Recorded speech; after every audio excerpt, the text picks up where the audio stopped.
ഞാനിപ്പോൾ നിൽക്കുന്നത് കുലാലംപൂരിലെ ഒരു സ്ഥലത്താണ്. ഈ സ്ഥലത്തിൻ്റെ പേര് റിവർ ഓഫ് ലൈഫ് എന്നാണ്. ലോകത്തിലെ തന്നെ ഏറ്റവും മികച്ച 10 റിവർ ഫ്രണ്ടുകളിലൊന്നാണ് മലേഷ്യയിലെ റിവർ ഓഫ് ലൈഫ് എന്ന് പറയുന്ന സ്ഥലം.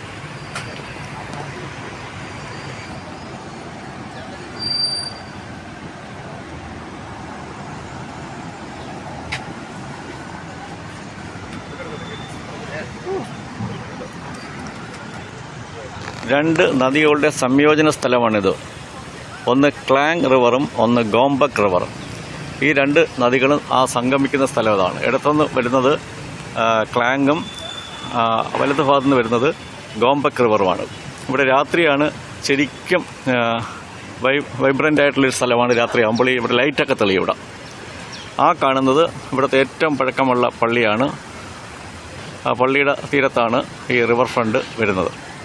നമുക്കിവിടെ കുറേ അങ്ങോട്ടും ഇങ്ങോട്ടുമൊക്കെ നടക്കാനൊക്കെ കഴിയും ഇതിലെ കൂടെ. ഇവിടുത്തെ സൈഡിലുള്ള ബിൽഡിങ്ങുകളിലൊക്കെ പഴയ ബിൽഡിങ്ങുകളാണ്. ഈ പടങ്ങളൊക്കെ വരച്ച് വെച്ചിട്ടുണ്ട് ഇവിടെ. രണ്ട് സൈഡിലും നടപ്പാത ഒരുക്കിയിട്ടുണ്ട് നടക്കാനായിട്ട്. മസ്ജിദ് ജാമക് മോസ്കാണ് നേരത്തെ ഞാൻ പറഞ്ഞ ആ മോസ്ക്. അത് ചെറിയൊരെണ്ണമാണ്. ഇപ്പോൾ ആൾക്കാരവിടെ പ്രാർത്ഥന നടത്തുന്നുണ്ടോ എന്നറിയത്തില്ല. അവിടെ ഒരു വുഡ് ബ്രിഡ്ജുണ്ട്, വുഡൻ ബ്രിഡ്ജുണ്ട്, കാൽനടപ്പാതയുണ്ട്. ആ നടപ്പാതയിൽ നിന്നിട്ടും പോയി നമുക്കൊരു വീഡിയോ ഒക്കെ എടുക്കാം. ഈ റിവർ ഫ്രണ്ടിൻ്റെ സൈഡിലുള്ള വഴി കൂടെ ഒന്ന് നടന്നു നോക്കാം.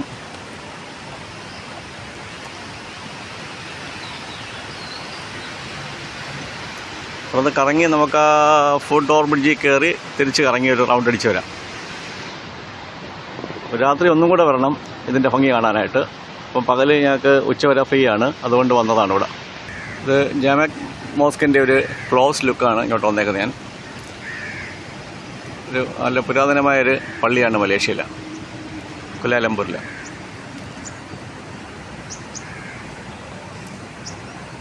സബർമതി റിവർ ഫ്രണ്ടുമായിട്ടൊന്നും ഇതിനെ കമ്പയർ ചെയ്യാൻ പോലും പറ്റത്തില്ല.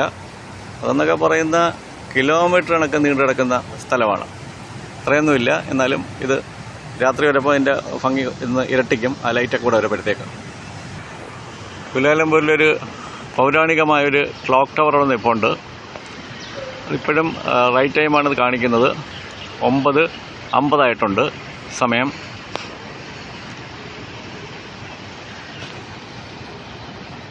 ഇത് അഴുക്ക് ചാലായിരുന്നു, ഭയങ്കര അഴുക്ക് കിടഞ്ഞ സ്ഥലമായിരുന്നത്. ഇത് വളരെ പ്രയാസപ്പെട്ട് കോടാനുകോടി രൂപ ചെലവഴിച്ചിട്ടാണ് മലേഷ്യൻ ഗവൺമെൻറ് ഈ രൂപത്തിൽ ഇതിനെ ആക്കി മാറ്റിയത്. ജാമക് പള്ളിയുടെ മറ്റൊരു വ്യൂ ആണ്, മറ്റൊരു സ്ഥലത്തുനിന്നുള്ള വ്യൂ. നിസ്കാരമൊക്കെ നടക്കുന്ന പള്ളിയാണ്. നമ്മൾ ദൂരം നോക്കി അങ്ങനെ തോന്നത്തില്ലെങ്കിലും. ഇത് ബ്രിട്ടീഷുകാരുടെ കാലത്ത് പണിയെടുപ്പിച്ചൊരു ബിൽഡിംഗ് ആണ്. ഓറിയന്റൽ ബിൽഡിംഗ് എന്നാണ് ഇതിൻ്റെ പേര്. കാണുന്നത് വളരെ പഴക്കമുള്ളൊരു ബിൽഡിംഗ് ആണ്. ജാമക് പള്ളിയുടെ മുമ്പിലോട്ട് പോവുകയാണ് ഞങ്ങൾ. അത് ചുറ്റി കറങ്ങി റിവർ ഓഫ് ലൈഫ് കറങ്ങി തിരിച്ചു വരാനുള്ള പരിപാടിയാണ്. ജാമക് പള്ളിയുടെ മുമ്പിൽ എത്തിയിരിക്കുകയാണ്. ഇവിടെ ഒരു മെട്രോ സ്റ്റേഷനൊക്കെ ഉണ്ട്. ഇവിടെ കുറേ പാറക്കല്ലുകൾ ഉണ്ടാക്കി വെച്ചിട്ടുണ്ട്. പാറാണ്, ഉരുളൻ കല്ലുകൾ, സ്ഫെറിക്കൽ ഷേപ്പിൽ. ജാമക് പള്ളിയുടെ മുമ്പിൽ നമുക്ക് വിശ്രമിക്കാനൊക്കെ സ്ഥലമൊക്കെ ഒരുക്കിയിട്ടുണ്ട്. ഇവിടെ ആൾക്കാരൊക്കെ ഇരുന്ന് വിശ്രമിക്കുന്നുണ്ട്. കൊളോണിയൽ വാക്കെന്ന് എഴുതി വെച്ചിട്ടുണ്ട്. ഈ ബ്രിട്ടീഷുകാരുടെ കാലത്തുള്ള കെട്ടിടങ്ങളായിരിക്കും, അതുകൊണ്ടായിരിക്കും അതിൻ്റെ ചുറ്റുമുള്ള നടത്തുവായിട്ടായിരിക്കും കൊളോണിയൽ വാക്കെന്ന് പറയുന്നത്. അപ്പോൾ ഇതിലോട്ട് അടക്കാമോ?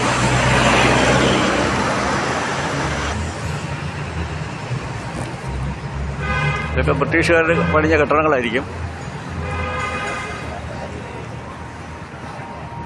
ടിയാങ് ടാമോ എന്നാണ് എഴുതി വെച്ചേക്കുന്നത്. എനിക്ക് തോന്നുന്നത് ഇതിൽ ആർട്ട് മ്യൂസിയം ആണെന്ന് എനിക്ക് തോന്നുന്നത്. ഇപ്പം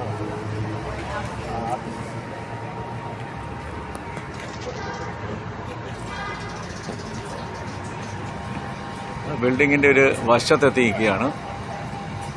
ഇപ്പോഴും വലിയ കേടുപാടുകൾ കൂടാതെ ഈ കെട്ടിടം ഇപ്പോഴും നിലനിൽക്കുന്നുണ്ട്. മലേഷ്യയിലെ ഒരു പൂച്ചയാണ് ഇരിക്കുന്നത്. നമ്മൾ ഇതുവരെ പട്ടിയെ കണ്ടിട്ടില്ല. അപ്പോൾ പട്ടിയെ കാണാനൊരു ഭാഗ്യം കിട്ടുമെന്നാണ് കരുതുന്നത്.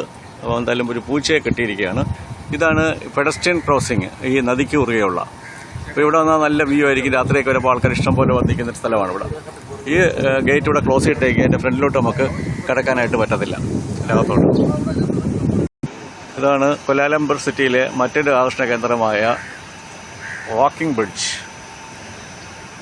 നമ്മൾ സബർമതി നദിക്ക് കുറുകെ ഒരു വാക്കിംഗ് ബ്രിഡ്ജുണ്ട്. അതിൽ കയറുന്നതിന് പൈസ കൊടുക്കണം, 50 രൂപയാണ് ചാർജ്. പക്ഷേ അത് വലിയ വലിപ്പമുള്ളതാണ്, ഭയങ്കര നീളമുള്ളതാണ്. ഇതൊരു ചെറിയ കുഞ്ഞൊരെണ്ണം ഈ റിവർ ഓഫ് ലൈഫിൻ്റെ ഭാഗമായിട്ടുള്ളതാണ്. അപ്പോൾ അതിലോട്ട് കയറാൻ പോയാണ്. അതിൻ്റെ മേളിൽ നിന്നിട്ട് നടുക്ക് നിന്ന് കഴിഞ്ഞാൽ നല്ല കാഴ്ചയായിരിക്കും. മറ്റേ കണ്ട കൊളോണിയൽ ബിൽഡിങ്ങിൻ്റെ ഫ്രണ്ടിലെത്തിയിരിക്കുകയാണ്. ബ്രിഡ്ജിൻ്റെ ഏകദേശം നടുക്കായിട്ടാണ് നിൽക്കുന്നത്. അപ്പോൾ ഇവിടെ റിവർ കാണാം.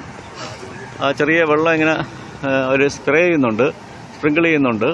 അത് രാത്രി അതിൻ്റെ കൂടെ കളറും കൂടെ ചേർന്ന് വരും. അപ്പോൾ നല്ല ഭംഗിയായിരിക്കും. ഇത് മറ്റൊരു കൊളോണിയൽ ബിൽഡിംഗ് ആണ്. അവിടെ ഒരു ക്ലോക്ക് ടവറൊക്കെ ഉണ്ട്. അപ്പം 10 മണി കഴിഞ്ഞു. അപ്പോൾ ഇവിടെ നിന്നാലും നമുക്ക് ഇങ്ങനെ നദിയുടെ മറ്റു സൈഡാണ്. ഇവിടെ 2 നദികൾ ചേരുന്നില്ല.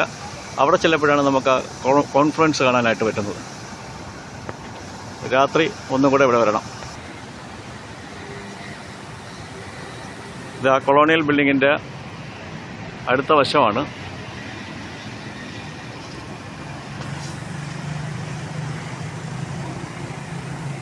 റിവർ ഓഫ് ലൈഫ് എന്നൊരു ബോർഡൊക്കെ വെച്ചിട്ടുണ്ട്. വലിയൊരു ബോർഡാണ്. പെഡസ്ട്രിയൻ ബ്രിഡ്ജ്, ഞങ്ങൾ ക്രോസ് ചെയ്ത പെഡസ്ട്രിയൻ ബ്രിഡ്ജാണത്. അപ്പോൾ ഞങ്ങളത് ചുറ്റി വന്നിരിക്കുകയാണ്. ഇനിയിപ്പോൾ തിരിച്ചു പോവുകയാണ്. ഇതൊരു റൗണ്ട് കറങ്ങി അങ്ങ് ചെല്ലാൻ. ഇതാണ് ഇവിടുത്തെ റിവർ ഓഫ് ലൈഫ്.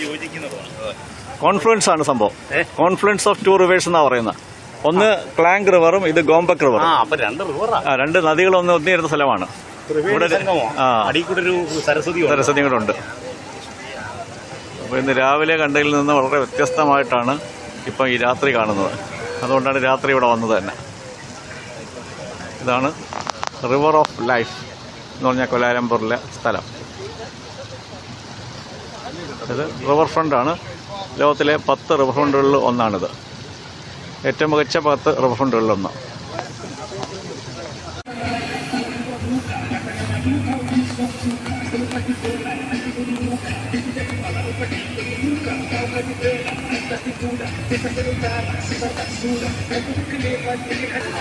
രാവിലെ കണ്ട പള്ളിയുടെ രാത്രിയിലത്തെ ദൃശ്യമാണിത്.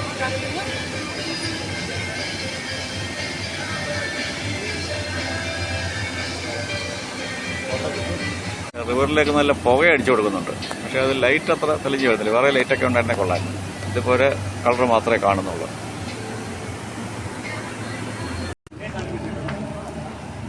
ഞങ്ങൾ റിവർ ഓഫ് ലൈഫിൽ നടപ്പാലത്തിൽ കയറിയിരിക്കുകയാണ്. ലൈറ്റിലിങ്ങനെ തെളിഞ്ഞ് ഇങ്ങനെ നിൽക്കുകയാണ്. ആ കാണുന്നതാണ് മെർദേക്ക 118 എന്നുള്ള മലേഷ്യയിലെ ഏറ്റവും പൊക്കമേറിയ കെട്ടിടം. റിവർ ഓഫ് ലൈഫിൻ്റെ ഒരു കാഴ്ചയാണ് ഈ നടപ്പാതയിൽ നിന്ന്. നല്ല മഞ്ഞ് മൂടി കിടക്കുന്ന നടക്കാണ്. രസാദിയ വ്യൂ ആണത്. അത് കാണാൻ വേണ്ടിയിട്ടാണ് രാവിലെ വന്നിട്ട് ഞാൻ വീണ്ടും ഒന്നും കൂടെ വന്നത് ഇവിടെ. റിവർ ഓഫ് ലൈഫിലെ കാഴ്ചകളൊക്കെ കഴിഞ്ഞ് ഞങ്ങൾ തിരിച്ചിനി റൂമിലോട്ട് പോവുകയാണ്. ഇപ്പം 10 മണി കഴിഞ്ഞു.